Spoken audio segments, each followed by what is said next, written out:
তিনটি জিনিস একজন স্বামী তার স্ত্রীকে সমান সমান দিতে বাধ্য, মানে স্বামী যতটুকু পাবে ঠিক একই পরিমাণ তার স্ত্রীকেও দিতে সে বাধ্য হবে। মোটামুটি তিনটার মতো জিনিস রয়েছে, ইসলামের শরিয়াত এই নির্ধারণটা করে দিয়েছে। আমরা মনে করি সব কিছু স্বামী মনে হয় বেশি পাবে আর স্ত্রীরা শুধু হক দিয়েই যাবে, স্ত্রীর কোনো অধিকার নাই। ব্যাপারটা এমন নয়। আল্লাহর হাবিব সাল্লাল্লাহু আলাইহি ওয়াসাল্লামের হাদিস যদি আপনি খুলেন, সুস্পষ্টভাবে আল্লাহর হাবিব সাল্লাল্লাহু আলাইহি ওয়াসাল্লাম কয়েকটা রিওয়ায়াত এটা বর্ণনা করেছেন। বিশেষ করে একটা হাদিস চমৎকারভাবে ফুটিয়ে তোলে স্ত্রীকে কী কী অধিকার সমান দিতে হয়। আল্লাহর হাবিব সাল্লাল্লাহু আলাইহি ওয়াসাল্লাম ভালো স্বামী যারা হবে, ভালো স্বামীর আলামত বলতে গিয়ে আল্লাহর হাবিব সাল্লাল্লাহু আলাইহি ওয়াসাল্লাম কয়েকটা আলামত বর্ণনা করেছেন। তার মধ্যে একটা আলামত হলো, একজন ভালো স্বামী ওই স্বামী হবে যে স্বামী যে মাপের খাবার সে খাবে একই মাপের খাবার তার স্ত্রীকে খাওয়াবে।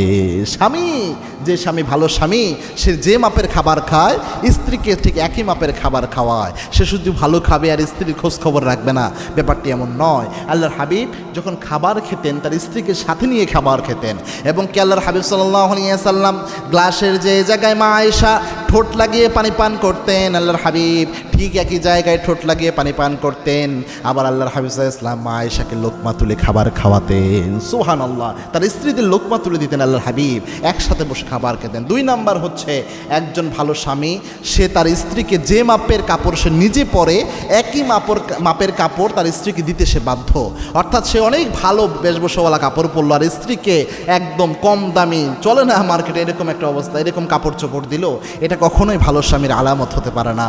3 নাম্বার হচ্ছে, একজন ভালো স্বামী যে হবে সে তার নিজের আব্বা আম্মার সম্মান যেমন স্ত্রীর কাছে চায় যে তার স্ত্রী তার আব্বা আম্মাকে সম্মান করবে, ঠিক একইভাবে সে নিজেও তার স্ত্রীর আব্বা আম্মাকে সমান সম্মানটা দেবে। কেননা মনে রাখবেন, আপনার আব্বা আম্মা যেমন আপনার কাছে প্রিয়, আপনার স্ত্রীর আব্বা আম্মাও ঠিক তদরূপ তার কাছে প্রিয়।